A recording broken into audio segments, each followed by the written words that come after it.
According to a 2023 global survey, nearly 60% of people in relationships admit to feeling unappreciated by their partner. Think about that. More than half of us are waking up next to someone who doesn't truly see us, not for who we are, not for what we give, and definitely not for what we deserve. And it doesn't always start like that. In the beginning, there's warmth, there's curiosity. They ask about your dreams, your fears, your weird childhood stories. But slowly, you notice a shift. The energy changes, the affection fades. You start questioning your value, not just in the relationship, but in general.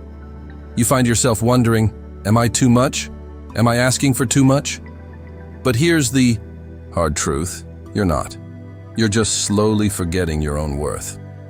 And that's where the danger lives, not in the fights or the silence, but in the moments where you start accepting less and calling it love.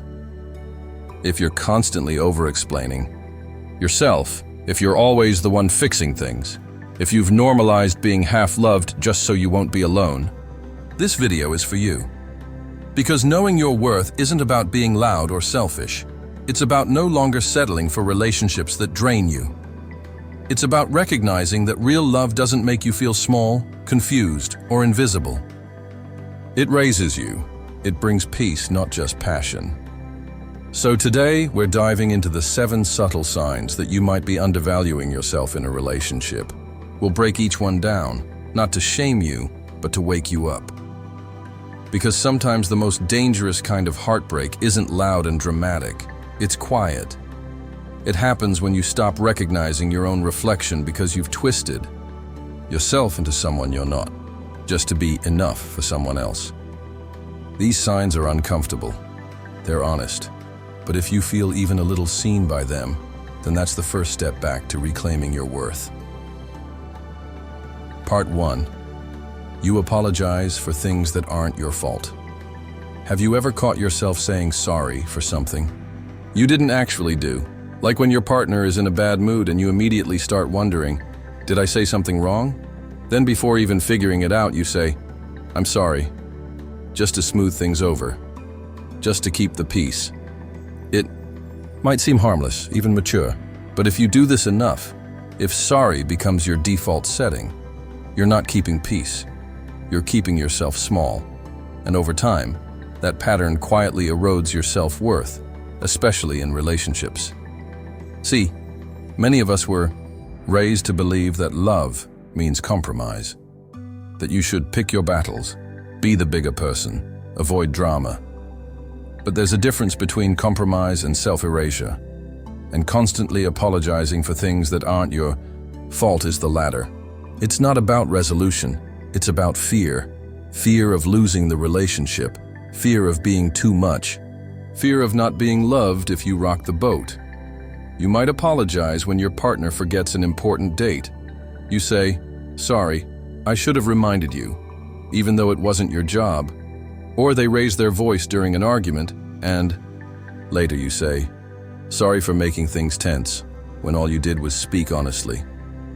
Or maybe you bring up something that hurt you, and the second they get defensive, you retreat with a soft, never mind, I'm sorry, it's nothing. But it's not nothing. Every time you apologize for having a feeling, a boundary, or a basic human reaction, you teach the other person that your comfort, your needs, your truth don't matter as much. You slowly train yourself to stay silent, to not make waves, to tolerate discomfort so someone else can stay comfortable. And the longer that continues, the more invisible you feel. You begin to second-guess everything. Should I have said that? Was I being too sensitive? Maybe I'm just overreacting. No, you're not overreacting. You're under-recognizing your worth. A healthy relationship doesn't require you to constantly explain your feelings like they're court cases. It doesn't require you to preface your truth with an apology every time. And if someone only listens to you when you soften your pain to protect their ego, that's not emotional safety. That's imbalance. So how do you change this? It starts with allowing discomfort. Letting silence hang in the air without rushing to fill it with an apology. Saying, that didn't feel okay. and not backing down just because someone else gets defensive. You don't need to be rude. You don't need to shout. But you do need to stand in your truth without guilt. And no, this doesn't mean never apologizing. Real accountability is powerful. If you're wrong, own it. But if you're just expressing yourself, if you're honoring your own needs, that's not wrong. That's growth. The people who genuinely love you won't need you to constantly say, "Sorry to feel close to you." They'll appreciate your honesty. They'll welcome your boundaries, and if they don't, then maybe the relationship only works when you're pretending to be someone smaller. The truth is, you're not here to be agreeable at the expense of your authenticity. You're not here to carry the emotional weight of two people. You're not here to apologize your way into being lovable. You already are. You deserve a relationship where your feelings are valid, your words matter, and your silence isn't the price of harmony. Stop saying sorry for being human. Start asking yourself, what would it look like to just be real? And know that's enough. Part 2. You settle for less. Sometimes the hardest truth to admit is this: you're settling. Not because you're weak. Not because you don't know what you want, but because you're afraid you won't find better. So you convince yourself that this is fine. You lower your standards 1 inch at a time until you don't even recognize what you were hoping for in the first place. In relationships, settling doesn't always look dramatic. It's not always about abuse or betrayal. Sometimes it's quieter. It's staying with someone who makes you feel lonely, even when they're sitting right next to you. It's accepting half love because full love feels too risky. It's telling yourself, this is probably as good as it gets, even when a small voice deep inside you whispers, you deserve more. You settle when you explain away the red flags. When your partner never asks how your day was, and you tell yourself, they're just not expressive. When they dismiss your feelings and you say, they're just stressed. When you want emotional connection, but they give you sarcasm, and you laugh along because you don't want to seem needy. That's how settling works. You learn to make excuses for what you're not getting, and then you try to call it love. But love doesn't make you feel small. It doesn't make you doubt yourself every other day. It doesn't leave you wondering if you're the problem, or if you're just too difficult to love the way you want. The right relationship won't make you shrink. It'll make you expand. It won't make you question your worth. It'll help you remember it. So why do we settle? Honestly, most people settle because they've been starved. Starved of real connection. Starved of being seen and heard. And after a while, even crumbs start to feel like a meal. You stop reaching for more because you've been disappointed so many times. The idea of more just feels like setting yourself up for another letdown. You tell yourself at least they don't cheat. At least they come home. At least they say, I love you. But at least isn't love. It's survival. And you're not meant to survive your relationship. You're meant to grow in it. Ask yourself this. Are you staying because you're deeply fulfilled or because you're scared to start over? Are you choosing your partner or are you just afraid no one else will choose you? Because staying out of fear is not love. It's emotional resignation. And it slowly drains your joy, your energy, your hope. Here's what people don't tell you. Being alone isn't the worst-case scenario. The worst case is being with someone who makes you feel alone and convincing yourself it's better than nothing. It's not.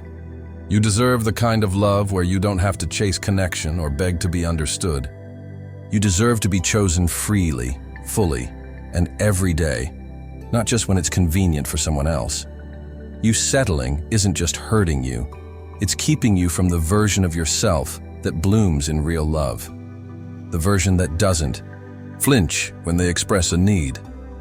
The version that isn't scared to be seen. The version that trusts their heart enough to wait, not forever, but long enough to not give it to someone who doesn't know how to hold it. Let go of the bare minimum. Let go of maybe it'll change. Let go of that voice that tells you this is the best you can get. It's not. You don't need to be perfect to deserve better. You just need to believe you're worth it. And once you do, you'll stop settling. Not because you're bitter or guarded, but because peace tastes better than chaos, and real love feels better than almost. Part 3. You stay silent to avoid conflict. Sometimes, silence feels safer than honesty. You bite your tongue when something hurts. You swallow your truth when something's missing. You smile through frustration and call it maturity.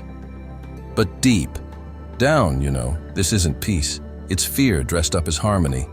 In relationships, silence can be a survival instinct.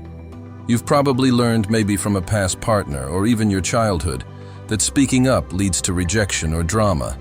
So over time, you start believing, if I say how I really feel, they might leave.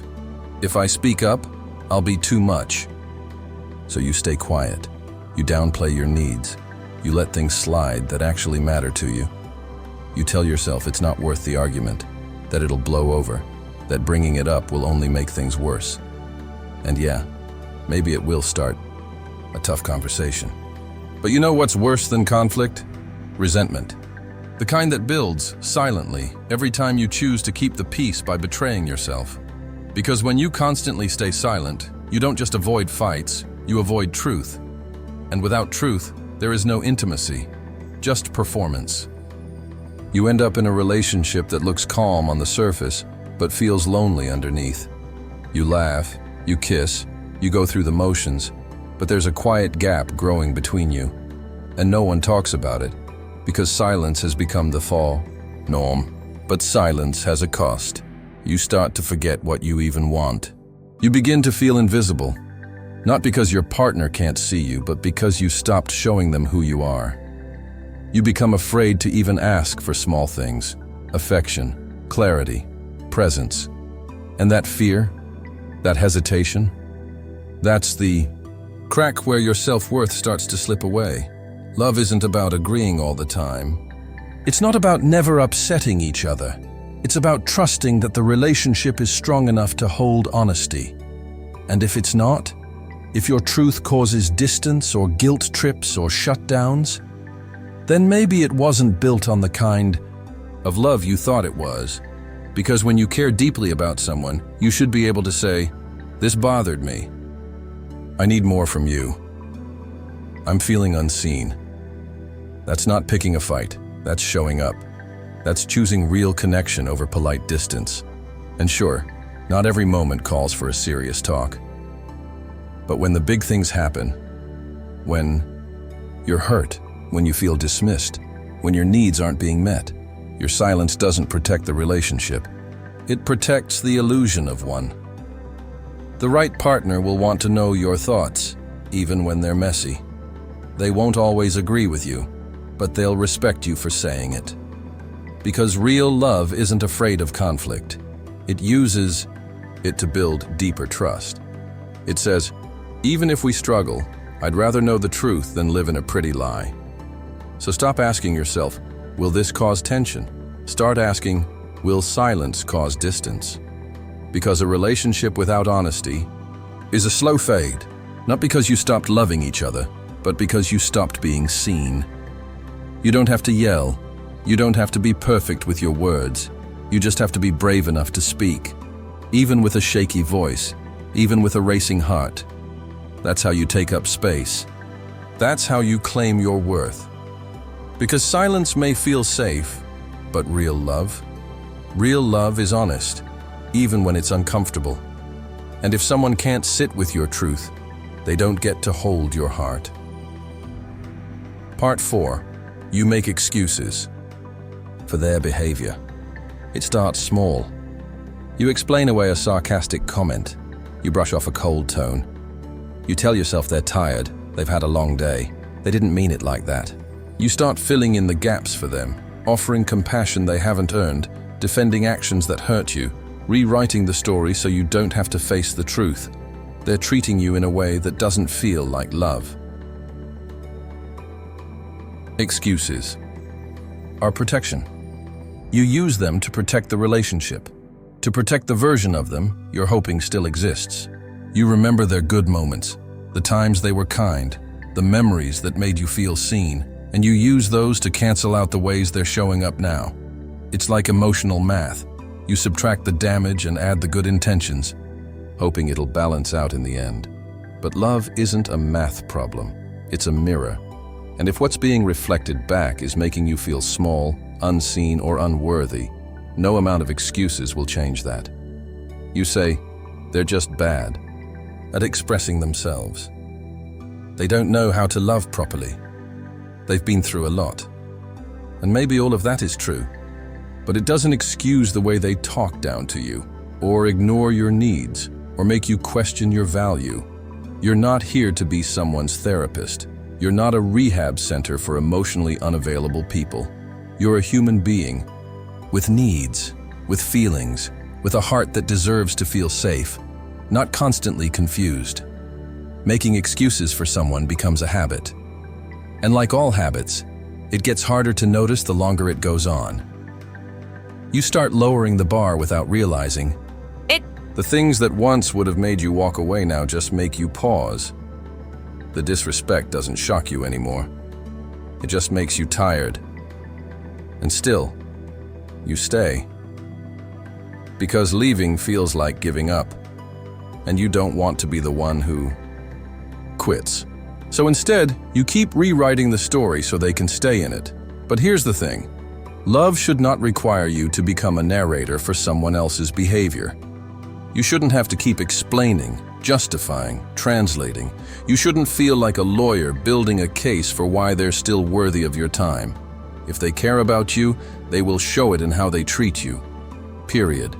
If they hurt you, they will take responsibility. If they mess up, they will want to fix it, not just say sorry and move on like nothing happened. You can have empathy for someone's pain and still have boundaries. You can understand their past without letting it excuse how they handle your heart. And if someone is repeatedly showing you who they are, believe them. Don't keep waiting for the version you saw in the beginning. Don't keep holding on to potential. Potential isn't real. Behavior is. At some point, you have to stop carrying the weight of the relationship alone. You have to stop pretending that their lack of effort is just miscommunication. You have to look at the facts, not just the feelings. Are they showing up? Are they listening? Are they growing? Or are they just good at apologies with no follow-through? It's not your job to fix them. It's not your job to make it make sense. Your only job is to be honest with yourself about what this relationship is costing you. Your peace, your self-respect, your joy. Those are too expensive to spend on someone who's not even trying. So stop making excuses. Stop covering for them. Start protecting your own heart the way you've been protecting theirs.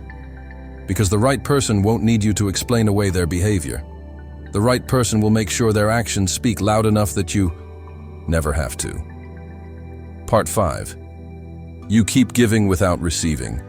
You give, and give, and give. Because love, to you, means showing up. It means staying consistent, being thoughtful, meeting them where they are, even when they don't do the same. You go out of your way to make their life easier, their world lighter. You listen. You remember the little things. You try to love them the way you wish to be loved, but deep down, you're starting to wonder. Why does it only go one way? You've convinced yourself that being a good partner means being patient, that love is selfless, that if you just keep giving, eventually, they'll see it, they'll appreciate it, they'll return it. But days turn into weeks, weeks into months, and that same energy never circles back to you. You make the plans, you send the check-ins, you offer support when they're down, and celebrate their wins like they're your own. And when you're hurting, when you need a shoulder, silence. Or worse, dismissal. They're suddenly too tired, too busy, too overwhelmed. But you were tired too, and you still showed up. You always do. It starts to wear on you, slowly. You tell yourself, maybe I'm just more expressive. Maybe they're not great at showing love, but they feel it. Maybe I expect too much. And that's where the damage begins. when you start lowering your expectations to keep the relationship alive. You stop asking for what you deserve and start settling for whatever they give, even if it's crumbs.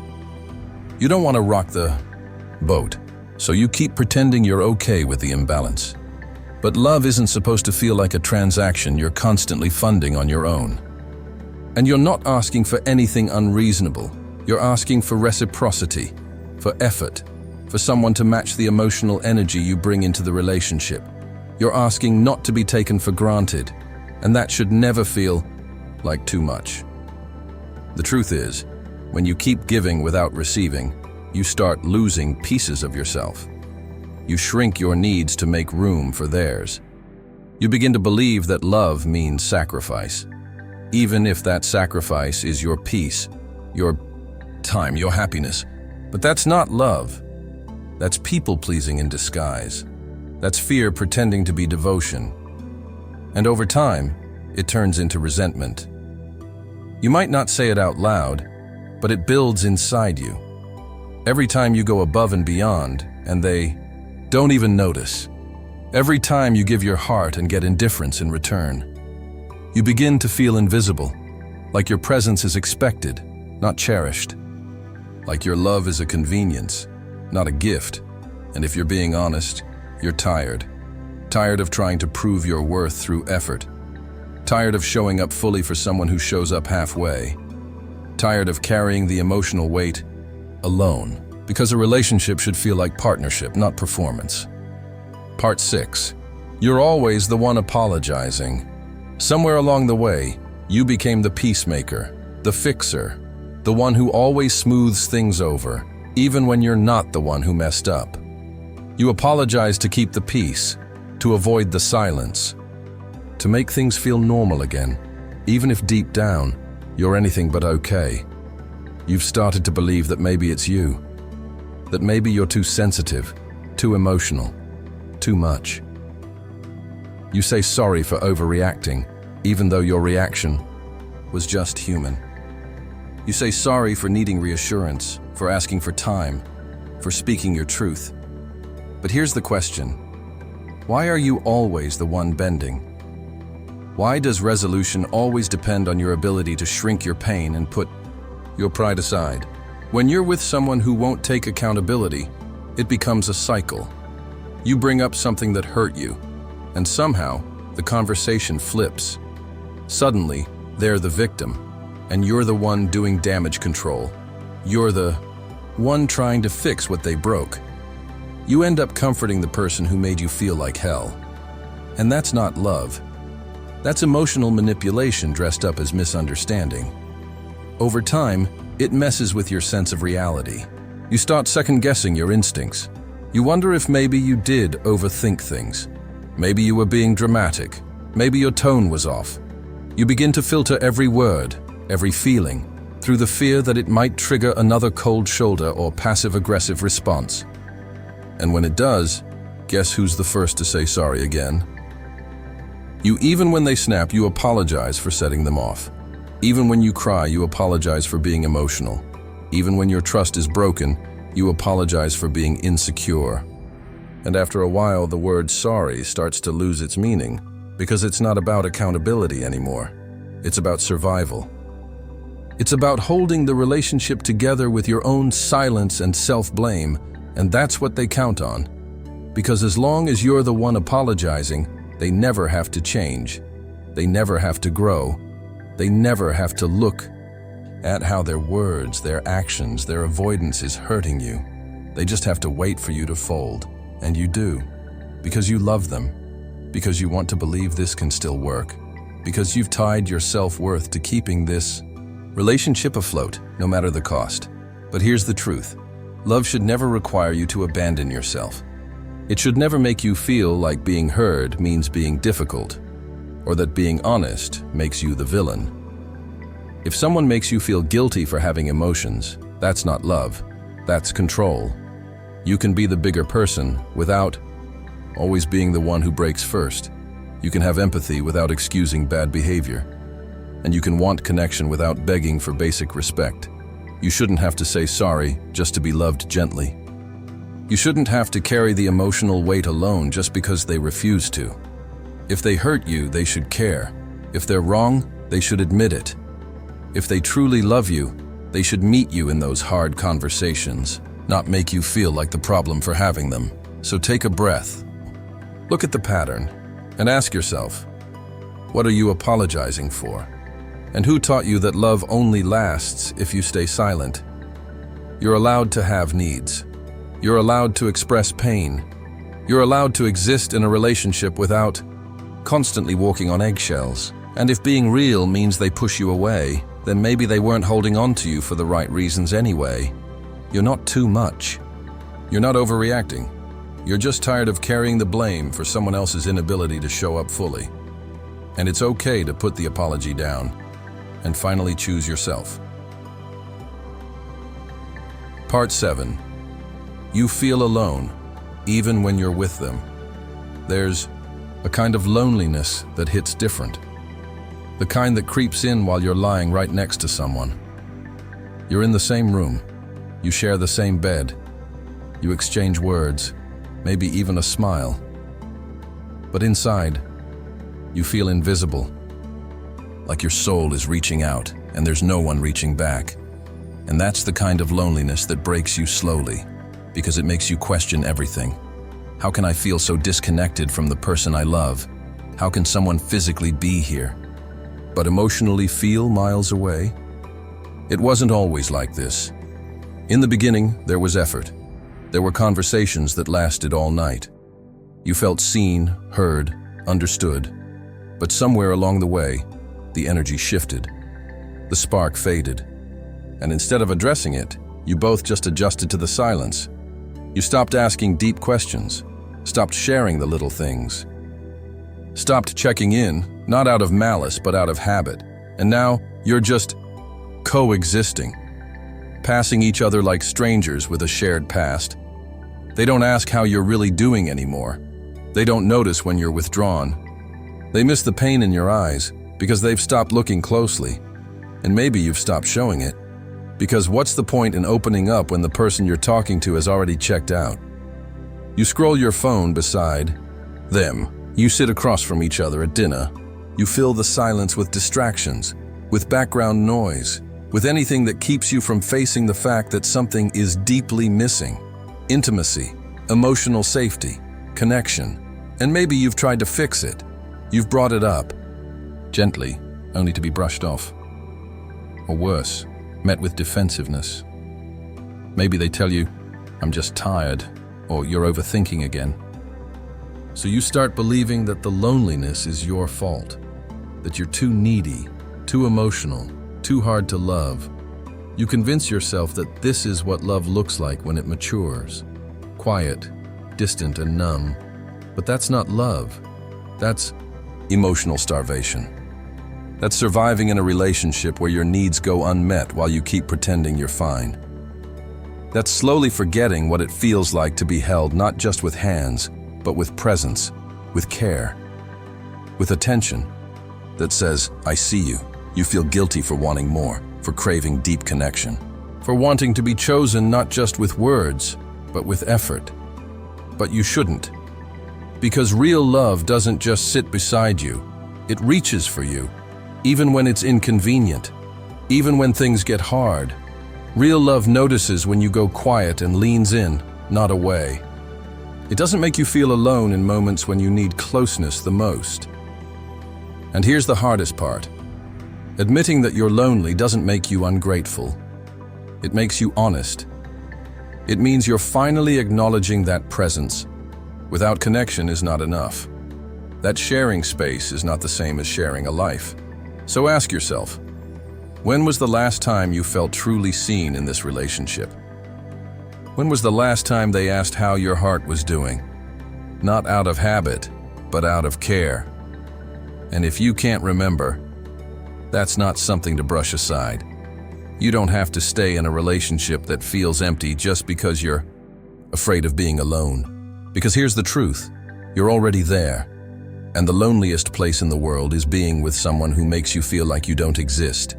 You deserve love that reaches, love that notices, love that doesn't make you beg for attention, affection, or basic emotional presence.